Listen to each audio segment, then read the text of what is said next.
It's the Uprising.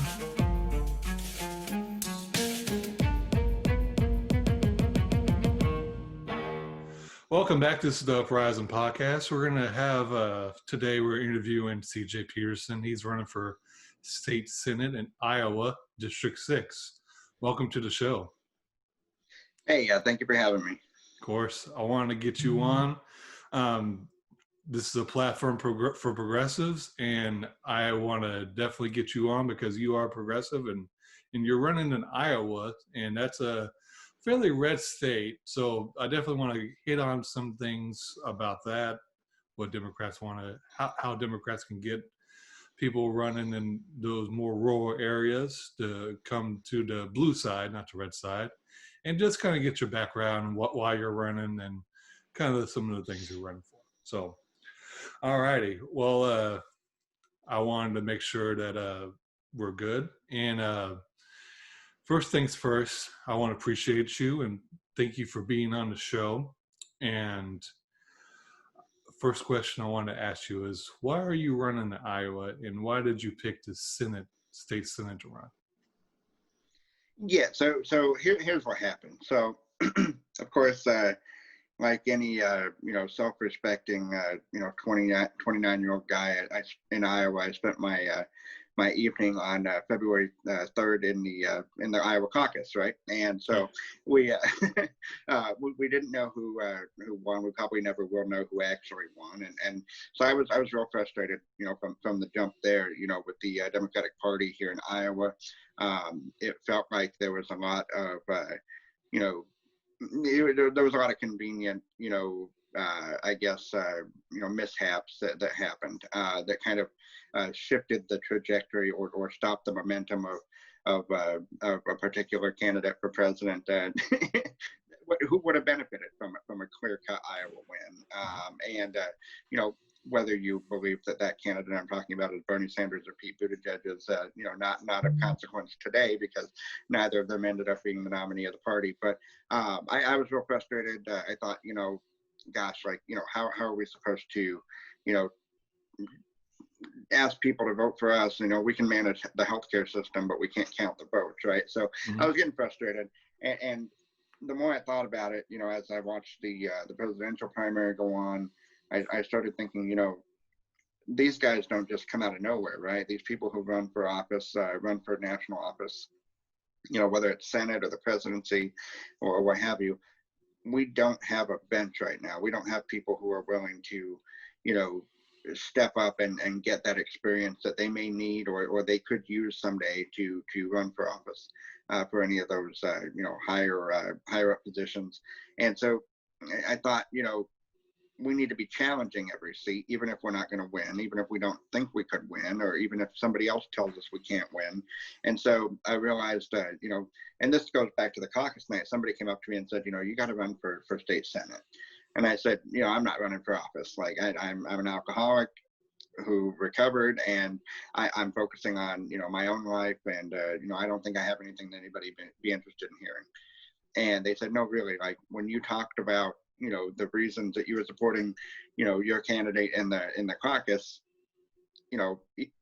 I'd never vote for that guy, but I'd vote for you. And I said, okay, that's an interesting perspective, right? So anyway, long story short, I decided to run because somebody came to me and said that they could believe in me, and I think that's important. And then the more that I thought about it, I said, I'm not going to run unless we're going to run to win. And so, we set out, and I got together a few friends of mine who, along with me, worked together on the Sanders campaign in 2016. And we all worked together, and in several different states, and so we sat down and we mapped out a plan. And so we're 6 months into this plan, and we're outraising the Republican candidate by triple, by quadruple in a reporting period. We're getting we have volunteers from 32 different states. We've got donations from. We've got donations from 40 states, so yeah. It's one of those things where we're catching fire in a way that can only happen if you're real and you're authentic. And I'm not perfect. I'm not the most polished speaker. Mm-hmm. I don't look like a typical politician. I'm an Mm-hmm. overweight gay man who goes to church on Sundays and lives in the middle of Steve King's old district. I'm not the guy you think of when you think who should we put up for Senate. Mm-hmm. But I'm real, and I think that's why we're catching fire here, and that's why I think I'm going to be the next senator from the 6th district in Iowa. That's incredible, man. Let's get into that. So I've interviewed a few progressives during this cycle, and pretty much all of them kind of what you said. Not necessarily wanting to be a polished politician. You have a lot of these politicians, like since like they're 10 years old, they're talking in the mirror, wanting to be politicians, and not all of them are bad, but a lot of them kind of cookie cutter and very establishment, and they don't really have the voice of the people. And I noticed that people that don't necessarily their first idea was to run for office, but people come to them and they need someone to lead them because this area of this country is not being represented correctly. And it seems like kind of what you're saying. Steve King used to be in that district. Is that correct? Yeah, so Steve King actually used to be our state senator before he was Congressman Steve King. So, yeah, you know, Steve King, yeah. Yeah. Okay, don't want to give him too much of a platform here. Yeah, don't want to either. But I am actually kind of curious. So, one of the questions I wanted to ask you is kind of give me the layout of where are you in Iowa? What's District 6? Kind of tell me of the landscape of it, how the people are, what kind of important issues are they wanting you to try to solve, and what ways would you be able to solve those issues if you did get elected? Yeah, so actually, if we take this this envelope box and pretend this is Iowa, right? So yeah. I am right about here. So right about where it says peel and stick. And you can put me right here, right up at kind of northwest, but kind of central. So that's where I would be in the state. I kind of, in that west central Iowa area.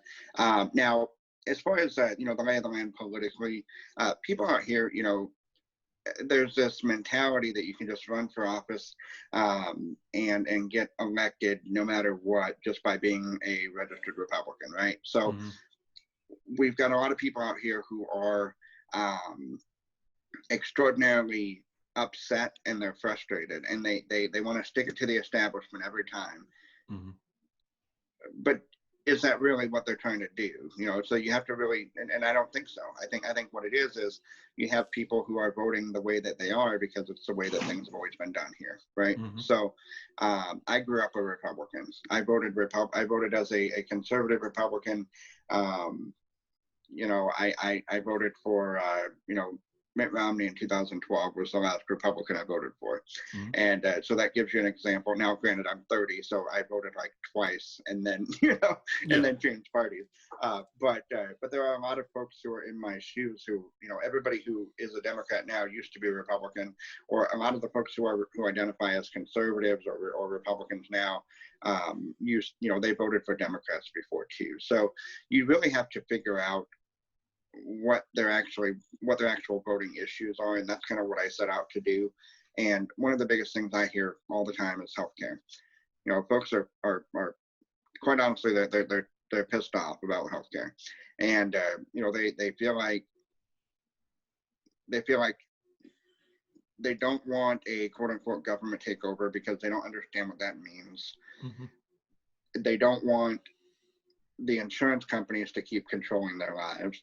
They feel like they're being told what they have to do or what kind of coverage they can have, and then no matter what they do, they buy insurance. They work, they get a good job that has insurance, and then they still get a bill for $10,000 when they have a baby, and they don't know why. They don't understand this process, and they come to me with these issues that, sometimes they're just minuscule things like, why do I have to pay $300 to hold my baby after I have the baby?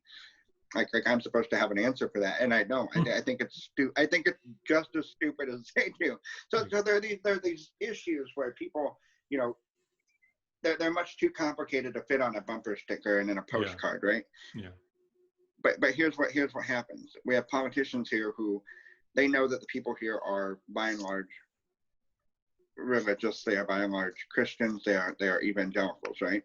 Mm-hmm. So they drumbeat these two things over and over. And it's going to be abortion, and it's going to be guns. Mm-hmm. Now, on guns, they're not going to be able to talk about me in any way that's condescending, because I know my way around a deer stand. I grew up hunting. Mm-hmm. I'm a proud supporter of the Second Amendment, and I'm not, you know, they're not going to back me into a corner on that. Mm-hmm. Now, on abortion, you know, we got to really talk about this. And one of the ways that I've been breaking through is by reminding these people that these voters who have abortion as a concern, because it is probably the biggest concern for a lot of folks around here. And it's much more prevalent than I thought it would be when I announced my candidacy. Actually, in 2017, Governor Branstad, now Governor Reynolds, is governor, because Terry Branstad became Trump's ambassador to China. He's our former governor. Mm-hmm. Anyway, our current governor, Kim Reynolds, took away the funding, or changed the way that our Medicaid funding worked for family planning services. And so abortion in Iowa actually increased by 25% in the last 2 years. And so what we've seen is that Republican policies actually increase the number of abortions, not Democratic policies, not progressive policies. Mm-hmm. And so when we invest in, family planning services, and we educate kids about sex, and we teach people how to, we provide care that people need, then the number of abortions continues to go down, which, if that's your goal, that's the way you should vote. And so that's the conversation we've been having more and more. I try not to get too bogged down in it, and I know I just spent 5 minutes explaining it. No, that's good. But it's definitely one of those things where I get really tired of being told that I'm not pro-life, just mm-hmm. because I'm not only pro-birth. Yeah. And so I believe that life begins at conception, but I'm not dumb enough to believe that life ends at birth. And so I'm going to keep supporting people for their whole lives. And that's the message of this campaign. And when we're talking about that, we come down to those Main Street issues. So those, the business succession plans that we keep talking about. And that's been really popular. And so folks are really concerned because, the restaurants closed down. We have a restaurant down the street here in Templeton where I live, town of 350 people. And the restaurant went out of business this summer. And you can blame COVID all you want, but these problems existed before COVID, and the people here know that. Our small towns have been shrinking for 30 years, and coincidentally, what happened 30 years ago? The Democrats and the progressives stopped competing in rural America because we decided we were too smart, and the voters here were too dumb to talk to. Mm-hmm. And I'm tired of that. Yeah. My voters need people. Oh, sorry. Go ahead. You go ahead. No. I definitely want to talk about that. So I live in Tulsa, Oklahoma. Wouldn't say necessarily a small town, but it's still very conservative. Very. We have, if you drive 10 miles, you get country. So it's not New York City. So that's the thing. Like, why do you think the Democratic, especially the Democratic establishment, progressive don't have as much of an issue with this, but the establishment, why do you think they have abandoned the rural country areas of this country? Because until really the 2000s, really the 90s, but especially the 2000s, the Democratic Party pretty much gave up on it anywhere outside the city limits. And until when you had FDR, pretty much everyone was Democrat for a long time. But especially the people from rural areas were mostly Democrats. And until recently, it's completely shifted, and the country has been, rural areas in this country is extremely red now.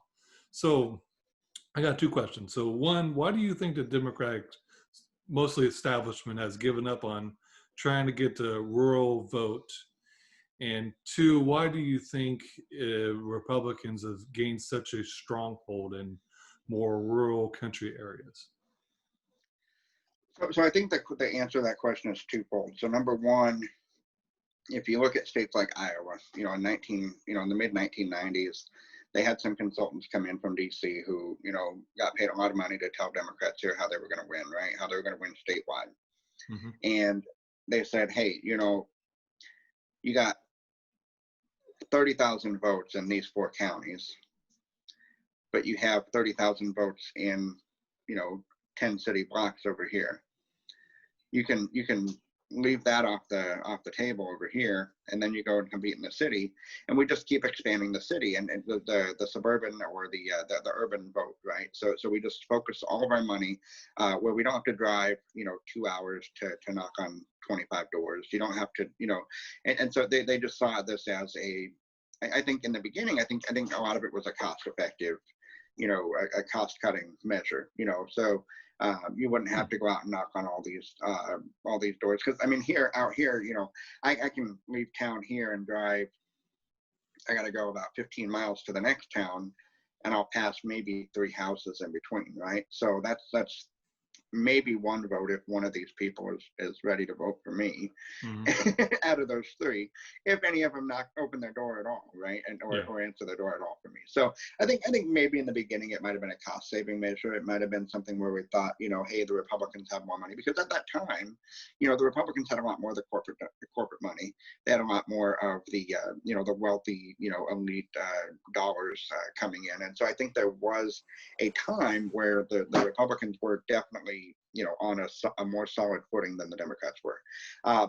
But I think since then, and this comes through every time I say something. I mean, I wrote a piece a couple of weeks ago, maybe a week ago, that talked about dirt road Democrats and how we live here too. And I wrote about my political inspiration being Teddy Roosevelt. And if you don't get in the arena, if you're not the glory belongs not to the person who doesn't fight at all, but to the person who gets in the arena, right? And so I talked about how we you can't insult your way, and this is something that really pops out to me. Jeb Bush said to Donald Trump, you can't insult your way to the presidency.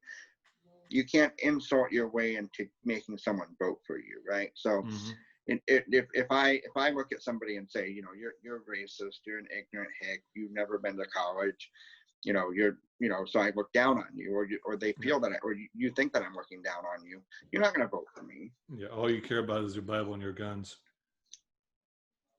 Exactly, and honestly, those moments, and people still bring moments like that up. They say, well, they don't care. They don't care about us. They just want our votes, and they just care about their guns and their religion. Well, you know what? You're damn right. Some people here do care about their guns and their religion, and that's okay. Because here's the thing: progressive policies actually are more in line with people of faith than conservative policies. And so, but if we're not talking about that, if we're just giving up on those people, if we're just sorry about that, I had a phone call coming in. If we just give up on those people and we ignore them, then we are we're just I mean, I don't know what we're doing here, and so I think there's a and so, like I said, getting back to that point when I wrote that piece, one of the responses was, oh, well, here comes, somebody's talking about real Americans and, blah, blah, blah. And then it turns into this conversation where they're essentially proving the point because they're just attacking the people who live here. Yeah.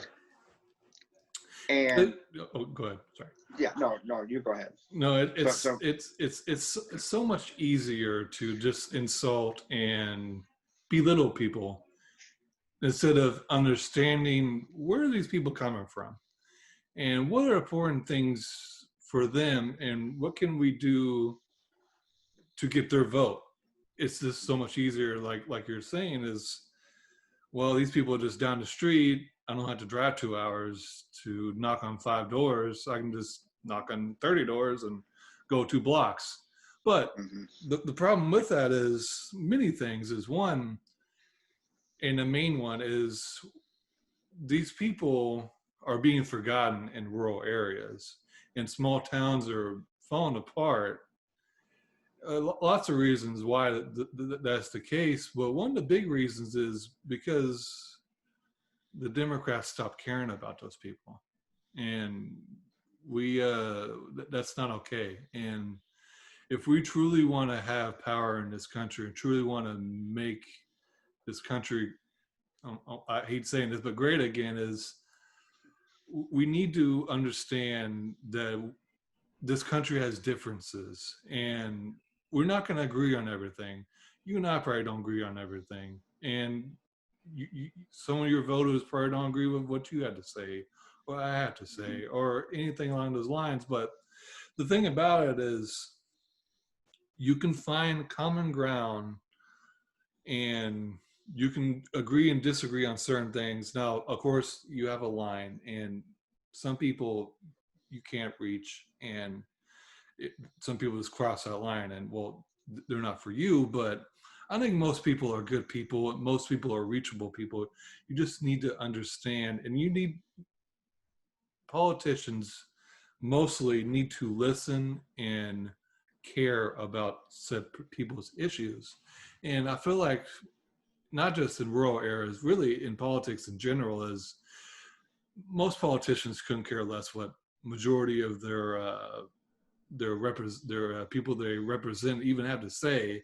All they care about is what their donors have to say, and that's the problem with why our politics is so broken. Is these politicians, they cater to their rich donors, and they couldn't care less what the people had to say anymore. Yeah, and there's actually a study from a group called Represent Us, and it said that 90% of the time, it was actually from a Princeton University study, and 90% of the time, the views of the constituency had little to no impact on the vote of the politician that represented that district. Mm-hmm. So we have to decide for ourselves, do we live in a democracy? And you figure 90% of the time, that means that there are a lot of these Republicans out here in rural America that are getting elected over and over and over again without trying. Yeah. And they're not voting with these people either. They're not voting with me. They're not voting with you. They're not voting for my neighbor down the street who's dragging around an oxygen tank. They're not here for us. And that's the thing. And that's what I love about campaigns, that are funded like ours, is that I've not been offered, large sums of money by anybody, but, I wouldn't take it either, yeah. And I'm not going to sit down with some guy that says, and I guess maybe I just don't understand the concept of, someone buying your time. You couldn't pay me to spend time with somebody that I don't like. And you just can't do it. And, yeah. And if I think that you think you're entitled to my time, I mean, yeah, I'm just not going to sit in the room with you. And this gets back to, like you said, the wider point of, Democrats is not caring about middle America. And it's if you want any evidence, look at who the leaders of the party are in the Senate and the House. You've got Nancy Pelosi from California, and you got Chuck Schumer from New York, right? Yeah. Where's the leadership in the middle of the country in the Democratic Party? Mm-hmm. And yeah, they can elevate Bernie Sanders or somebody like that to, some kind of leadership position, but that doesn't really, that still, again, does not speak to the problem that we have out here. And so that's why, when they can't control the way we're going to talk to our voters, they're not going to pitch into our campaigns. They're not going to contribute to our efforts or help us build out an organization.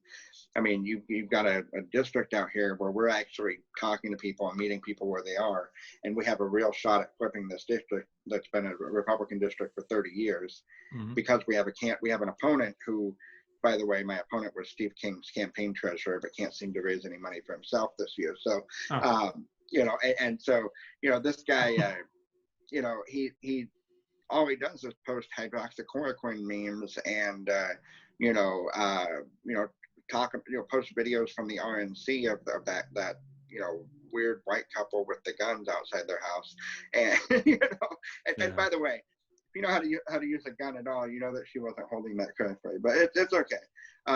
You know, Neither one of but them were. Neither one of them were. yeah, but anyway, long story short, you know, it just, why are we letting people skate like that? You know, we don't need to.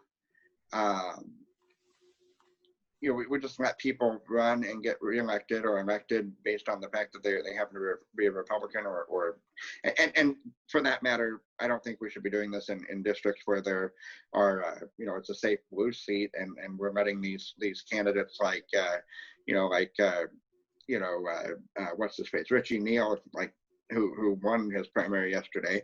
Unfortunately, you know, we shouldn't be letting these folks off the hook either, and No. that's why, you know, I think elections have consequences, and you know the consequences are not always, you know, what we want to see. And sometimes if we don't get out and speak out and talk to everybody, then we're not going to, you know, end up seeing the change we want to see. So, anywho, I'm gonna pitch it back on over to you.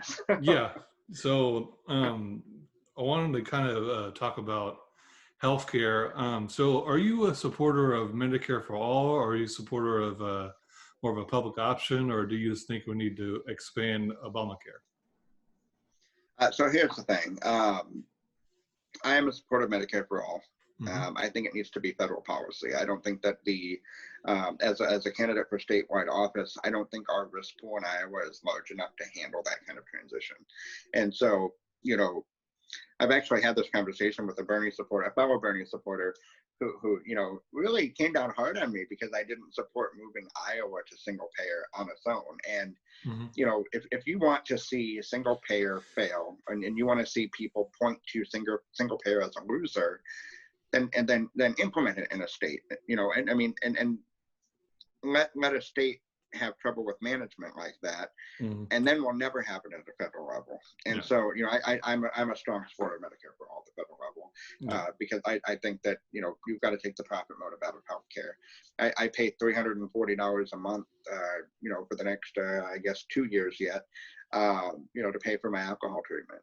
Mm-hmm. And, you know, granted, I was lucky because my treatment worked. You know, I mean, I can't afford to go back to treatment. So, you know, and I really think that if I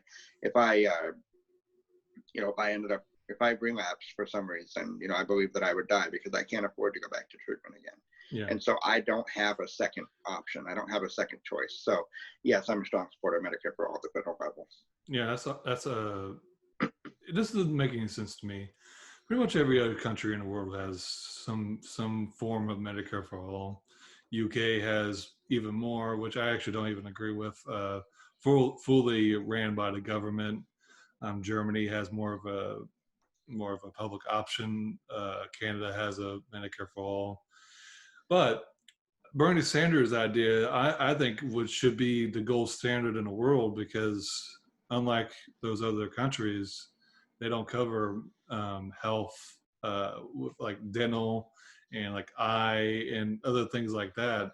And his plan did. So I think eventually as a country, we're gonna get there. This pandemic has completely switched from people from not necessarily agree with it to fully agreeing with it, because they realize that things happen in this country and a lot of things are unpredictable, and you might lose your job, and then there goes your healthcare. And it's going to be a nightmare for a lot of people to get the healthcare back because they're lapsing because they don't have any money to pay for the healthcare. So I think morally, I think it's the correct policy. And I think financially and the well-being of this country, I think it's the right policy as well. Right. And I completely agree with you. And you know, the interesting thing about this is, you know, I've got some Trump loving in-laws, and you know, they caucused for Bernie Sanders this year because in Iowa, because they believe so strongly in Medicare for all. I mean, they said, you know, they would walk through fire to vote for Bernie Sanders or vote for a candidate who supported Medicare for all, because it's such an important issue to their family that you know, they're paying $3,000, you know, a month, which I that's more than I even make, but they pay $3,000 a month for their health insurance because, you know, they own their own business. Mm-hmm. And then they still have $1,000 deductible. Mm-hmm. and then they still have their co-payments, and it's just, Yeah. so it's just a ridiculous situation. It's not just the people who are, it's not just people who are poor or lack basic income, a basic level of income, who support Medicare for all, who would support a system like that. And I think we're missing and the only reason they understand it, or the only reason they know about it, is because they happen to have a son-in-law who's willing to sit down and talk to them about the policy. Mm-hmm. But do you think, the Democrats are going to sit here and talk to these rural voters about that? I mean, they're just going to, it's the same old game, Yeah. and so it's frustrating because unless somebody's willing to sit down and really talk to them about the ins and outs of everything. Yeah. That's like I was saying before. Like most people just want someone to actually care, someone to actually listen to them, not give them platitudes, not dismiss them as idiots or rednecks, or just use anything you want against not just even rural voters, just any voters mostly.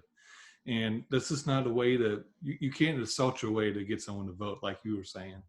And this is, again, like there's such an opportunity, I think. And like Medicare for all, I think, is one of those things that we can, like I was saying, is getting people that does not necessarily agree on everything to fight for one issue that pretty much everyone agrees with. Is I think Medicare for all would be definitely something that most people need to run for, not just run with. I mean, is not just Republicans or not just Democrats, both parties, because again, I think it's the best. I think it will be the best healthcare plan in the world in my eyes. Do Mhm. you think is that kind of one of the big issues in your district? Is the voters kind of one of the bigger issues? And that's one of my questions. And two, how is the coronavirus affecting the eviction? Like, the eviction crisis in your area really a big problem? So here's the thing. We have a higher percentage of homeowners in my district, in my area, than I think. I'm going to answer the second part of your question first. Yeah. We have a higher percentage of homeowners, so I haven't seen it impact us as greatly. And then, of course, here in Iowa, at least, the governor's been pretty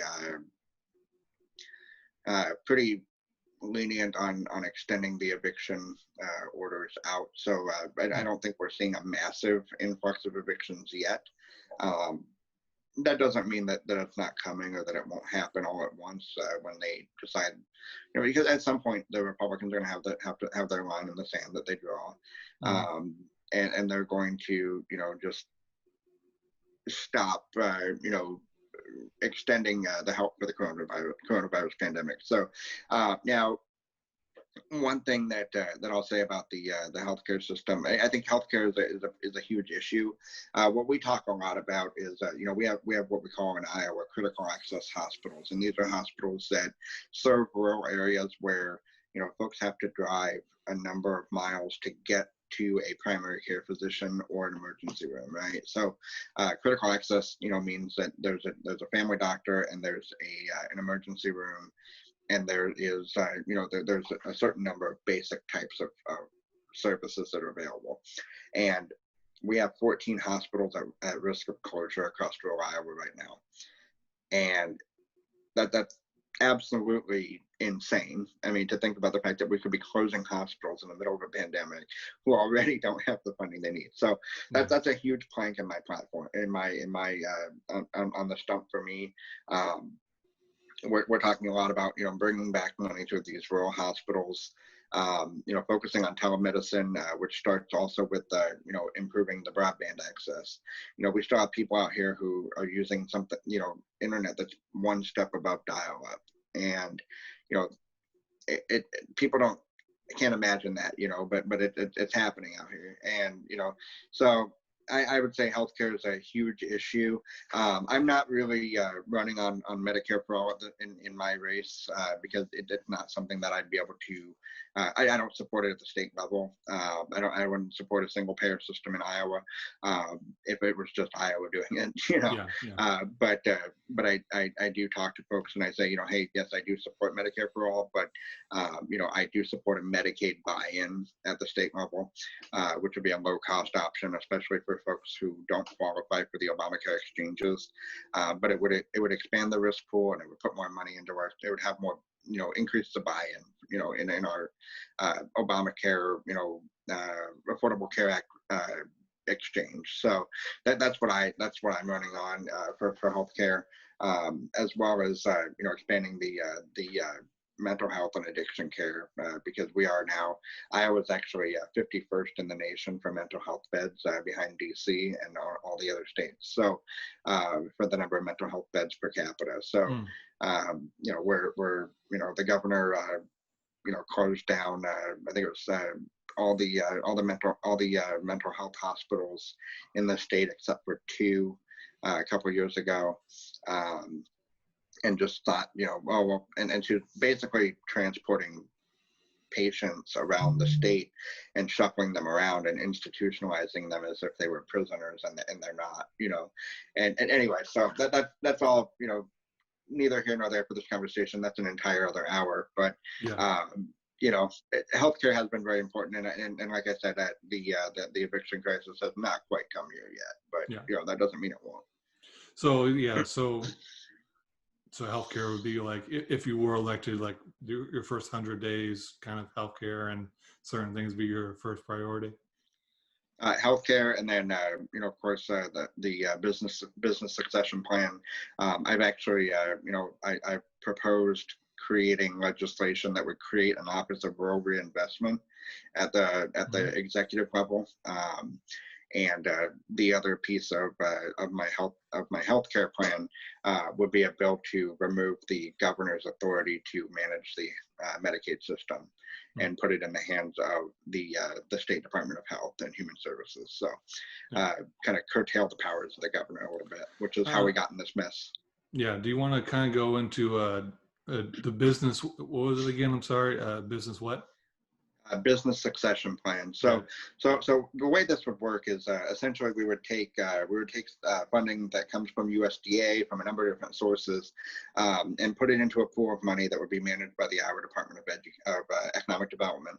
And so what happens in small towns like mine and like yours probably is a lot of times you know, folks will you know, retire, and nobody ever knew they were going to retire. They just, out of the blue, they close up shop one day and that business is gone forever.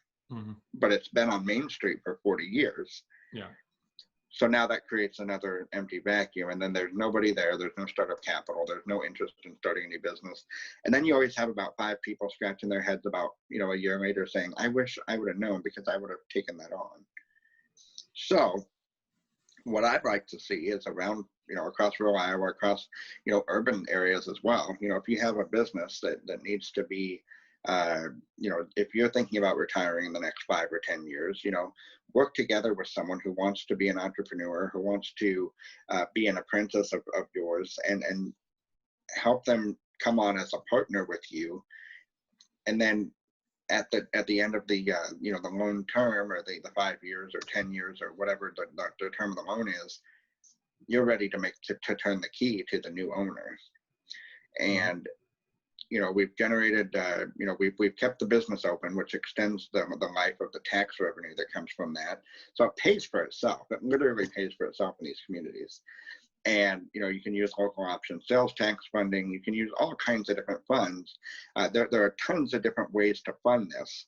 But then you know, in addition to that, then we could also you know, talk about a homecomers grant or a homecomers loan that would also reward folks who come home to rural America and start a business. You know, it's very similar to, you know, we do this with National Service, we do this with AmeriCorps Vista, you know, we do it with a lot of different programs where we basically reward people for coming to areas where they normally would not come, you know, where maybe not culturally, you know, the place where they would want to end up.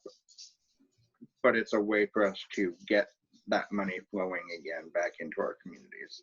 Yeah. And, you know, I mean, we can't all just crowd the suburbs forever, you know. Mm-hmm. I've done that. I've lived in Omaha, and you know, you can't just crowd up forever. Yeah, We gotta spread out a little bit, you know. But anyway. Yeah. My last question before we get out of here and have you plug whatever you want to plug. So kind of like you're saying with the business stuff, would you support like more stimulus and grants and loans to small businesses to run in more rural areas? Oh, of course, of course. And so here's something that's interesting. So our Medicaid privatization that happens in Iowa, right? Mm-hmm. It drastically. So what they did was they turned Medicaid management from the state, which had a 5% overhead, over Mm-hmm. to a couple of insurance companies, Amerigroup and Medica, I think. Anyway, so they turned the management over to these private companies, which now have a 12 to 14% overhead. So Mm-hmm. we're spending more money on the overhead, which means that we're providing less care to the people who actually need it. Yeah. One of the consequences of this is it directly impacts small businesses. There's actually a business which operates and provides wheelchairs and motorized wheelchairs and scooters. And it's in Northwest Iowa, just about an hour north of here. And he had to stop taking Iowa Medicaid. He had to switch to private pay only because the private companies drag their feet so long on paying him at the Medicaid rates that he can't wait. You know, he's running a business, right? He can't wait 2 weeks to get $10,000 or, you know, anything like that. He's got to actually, you know, get that, you know, get paid, right? So he's no longer operating. So I talked to somebody just recently who had to buy a brand new $12,000 motorized scooter from a business in South Dakota. Mm-hmm. So Which is ridiculous. So he has to go pay an out-of-state company. Our Medicaid dollars are going to an out-of-state business, a much larger business, instead of helping our small business owners. So so that's one of the portions of that can be helpful. Is it doesn't cost us a penny to mandate or to design a system that prioritizes small businesses in Iowa. Mm-hmm. Or you know, if we have a home care hospice in Carroll, Iowa, you know, right here, Mm-hmm. we could require that they purchase their supplies from an Iowa small business. Yeah. Which then keeps jobs in that community, you know. Mm-hmm. And now, granted, like there are some products and services that have to be provided from outside the state. I get that. We're not we're not like isolationists over here, but at the same time, we need to take care of the people who are here too, Mm-hmm. or else these jobs are going to keep going away. Anyway, that's a big piece of that. Yeah. That's an even bigger question I would have, but we don't really have the time about outsourcing and all NAFTA and all the permanent trade deals with China. I definitely want to talk to. I do want to say this though, because this is important. I'm sorry, I don't want to take up too much of your time, but no, it's more about your time than mine. But yeah, I don't have another meeting for another hour, so we're good. Okay. But okay. We'll stop before then. But no, so we grow, so 25%, 1 out of every 4 pigs in the United States is a Chinese-owned pig, right? And a lot of people don't know that. A lot of people don't know that, and a lot of them are right here in my district because Iowa's the huge largest pork producer in the United States, of course, along with corn and soybeans. So we have hogs that are raised here. They're owned by Chinese companies.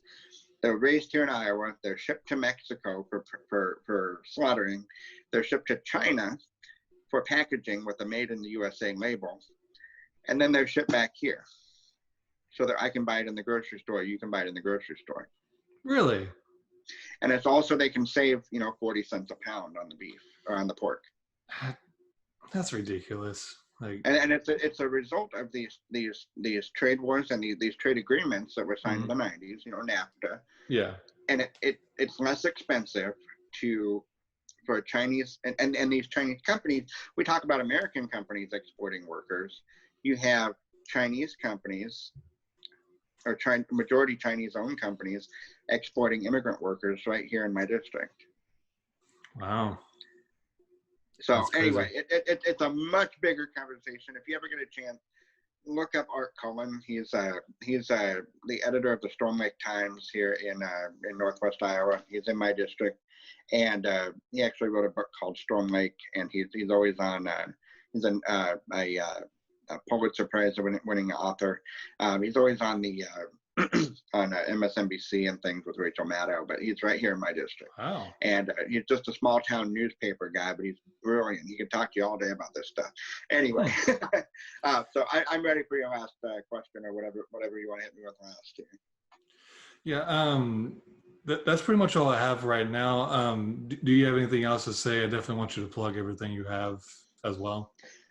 Yeah, so if anybody who's watching here wants to help us flip this district and really shock the political establishment, Democratic and Republican, please go to CJ for Iowa, CJFORIOWA.com.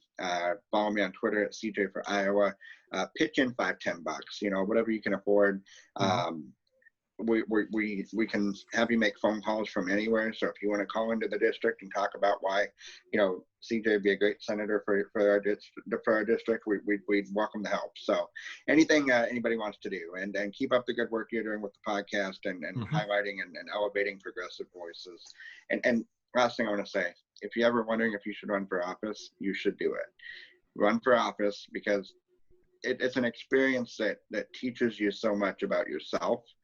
And teaches you so much about the people you live around. It can be very defeating and deflating to be a progressive in a red area.